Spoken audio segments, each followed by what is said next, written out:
Hi there, I'm Emily Heil. Welcome to On Background. The Washington Post Date Lab has been playing Cupid in the Capitol since 2006, picking up the dinner tab for more than 325 dates as D.C. area singles search for romance. Putting a new twist on old-school personal ads, the matchmakers have had many hits, some disastrous misses, and even a few marriages. On Background producer Julianne McKellogg met up with one of 2013's success stories. Let's take a look. Let's square it up and go. Ba-da-da-da. Should have two squares.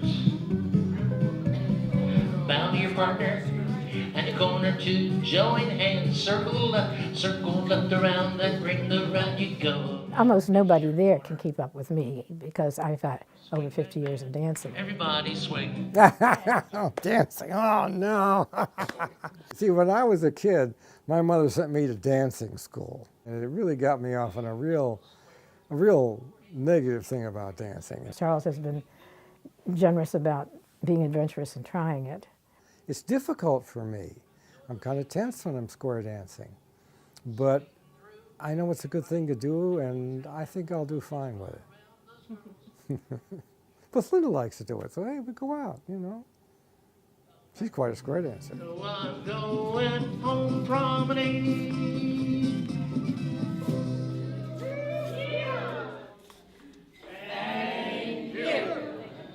After my second husband died, it took some time to want to meet anybody again, but a couple years later, I started being more sociable, but I just wasn't meeting anybody that seemed a long-term relationship prospect.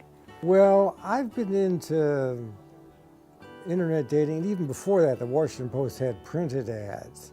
And I've always felt that was the best way to find someone. I get the Washington Post, and I read the magazine. I was fascinated by the Date Lab section, and I thought, what the heck? And one of the Date Lab's articles, you know, had an indication of how you could apply. I don't really remember much about it. You just fill out a bunch of stuff and say things about yourself. You got to be clear about what you want in a relationship. I was contacted by email, first last January or February, and then they said, oops, sorry, that guy didn't work out.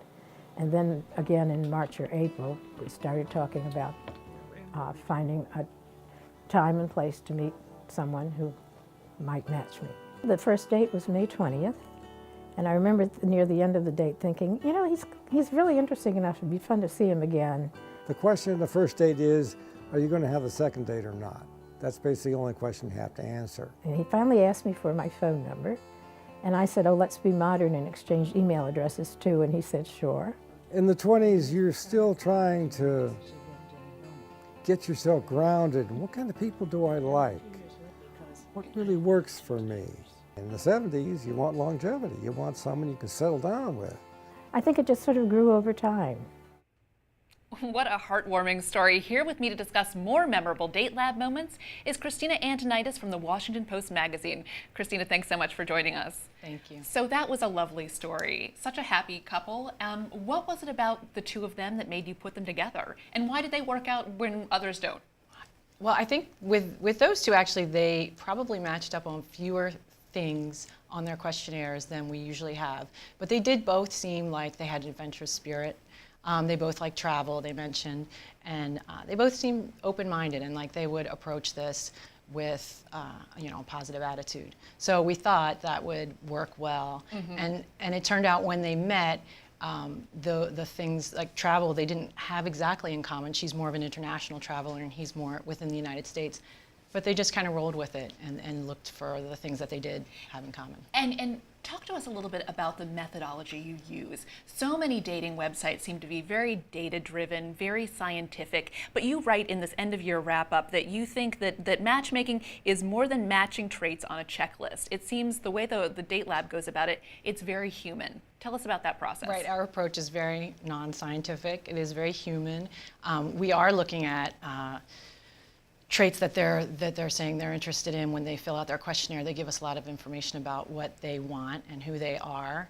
And so we try to match up, but part of Date Lab is that it is a lab. And so part of that is, you know, a lab in the sense that we're examining this experience, but also a lab in the sense that we're gonna tweak some of the variables and see what happens. And so we don't go for the perfect match every time, and with surprising results sometimes. And do you set people up sometimes specifically knowing that they maybe won't match up perfectly, wanting to see some sparks or some conflict? Right, people ask that all the time. Yeah. We don't, actually. We don't, and we decided from the beginning that we wouldn't do that. We really did want to find good matches, and so although we tinker with some of the things that they say they want, we don't do the obvious, this person is exactly the opposite of what you wanted, let's see what happens, because we don't think that would be very rewarding for them. Right, or fair. Well, Yeah. I'm a big fan of the column, and I read it all the time, and I always root for romance. I always root for it to work out. But when it doesn't, as a reader, I want it to go spectacularly bad. So that, because that is sort of a fun experience for a reader. Right. So tell us about some of those terrible dates. We've had some. Yeah. We've had far more good dates than bad, but we Right. have had some really bad ones. And one was in 2012. We had a date that the couple spent a little time together, and then it was apparent pretty early on that it was a bad match, and the woman was actually really uncomfortable and not having a good time, and she excused herself. I think they finished their salad. She excused herself to go to the ladies' room, and she never came back. And she just left. She quietly left. And the guy sat there waiting. And he waited, and then eventually he figured it out. And he actually was a good sport. He had his meal. He said he enjoyed his meal, and he wasn't too upset about it. And I read some of the commenters on that piece, and I think people were very sympathetic, mostly toward him, because I think yeah. they felt so bad for him. I mean, that's what a terrible spot to be in. No matter how badly you were matched or how badly you felt you were matched, what an awful spot to be in. Sure, yeah. I think everybody could relate to that, even if it hadn't happened to them. They could certainly know that would feel bad. Yeah. Well, let's talk about some of the more also controversial matchups. There was one this year that I'm sure attracted quite a bit of discussion, and that was a polyamorous couple. I mean, Date Lab obviously has evolved. It's been around for 5 years now, and you match up gay couples. Tell us about this unconventional couple. Yeah, this was, it wasn't, I don't think it was our first time that we had sent out a bisexual couple, but this was two women, and they identified, they told us that they were bisexual, and they didn't tell us that they were both interested or open to open relationships. It just didn't come up on the questionnaire. So it happened to be that they both were, which was great, because that could be awkward if they weren't. It turned out one of the women was already in a relationship with a guy, and when she got to the date, she told her date that, and her date was fine with that. So, and they hit it off. They had a lot of chemistry. They had a lot in common. They enjoyed each other's company. They had a great date.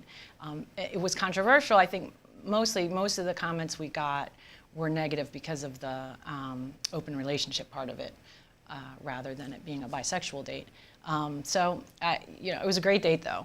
And what happened to them going forward? I know you keep track, and let people know, how things panned out for each of these couples. Yeah, we did check in with them at the end of this year, and at the end of the date, they had made plans to go on a second date, and they did go on a second date with the one woman's boyfriend, and it was great, and they had fun. They all enjoyed it, and then it kind of fell apart. The one woman had started another relationship, and she just was out of town, and she just didn't have time. It kind of took her away from it. I still have hope for them, and I think they still have hope for it, because this other relationship does not preclude them being together, so it still worked. But it just hadn't worked out when we checked in with them. Interesting. Yeah. And so tell us about some of your real success stories. I mean, there have been multiple marriages as a result of this. Yeah, so we've had 4 marriages it's actually been 8 years, so we've had 4. So every other year. And one of those happened this year.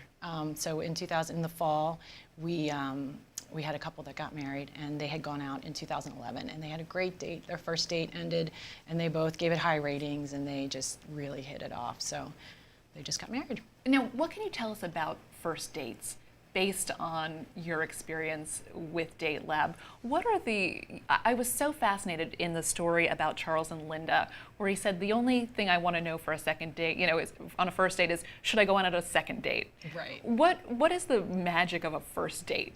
That's what we're always trying to figure out, and it's always the chemistry, part of it. And we don't know what what gives chemistry or keeps it away. Does it And have always- to do with the venue? Are some venues more conducive to? I don't think so. I don't think so. I think we've found that people who have chemistry have it wherever they are.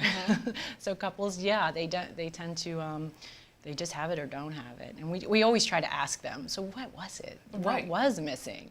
And they have a hard time putting their finger on it, but sometimes we get little clues. So it's this intangible chemistry. Right, right. Wow. And tell us why, not everyone is going to participate in Date Lab, and yet they still love reading it. I mean, I am a huge reader of the feature. I'm happily married, thankfully not on the dating scene anymore, but I still love it. I still love experiencing that with the participants. Why is that so interesting to readers? Yeah, I think it's because we can all relate. Most people have been through dating. We've experienced some of the emotions that go with it, and so when we read about it, we can relate to it, and we can feel like, that's happened to me, or that's never happened to me, but I feel for you, and Right. it's very real. And tell us a little bit more about the process. I understand you have a huge backlog. You have a lot of people who want to do this. And they want what Charles and Linda have. Yes, we have a lot of people, and they do want what Charles. They seem to, a lot of them.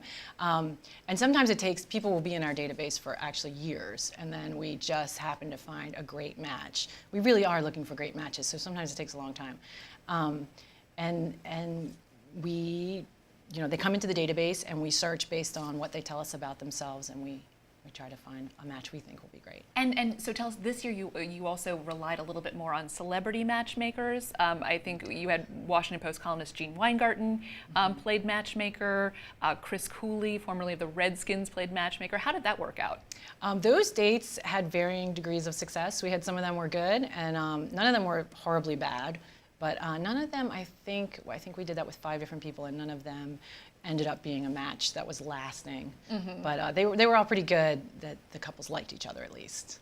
Nothing horrible. Well, let's hope that 2014 brings lots more happy couples. Unfortunately, that's going to do it for us today. Thanks again to Christina Antonitas for joining us. Now it's your turn with our question of the day. What is your craziest date story?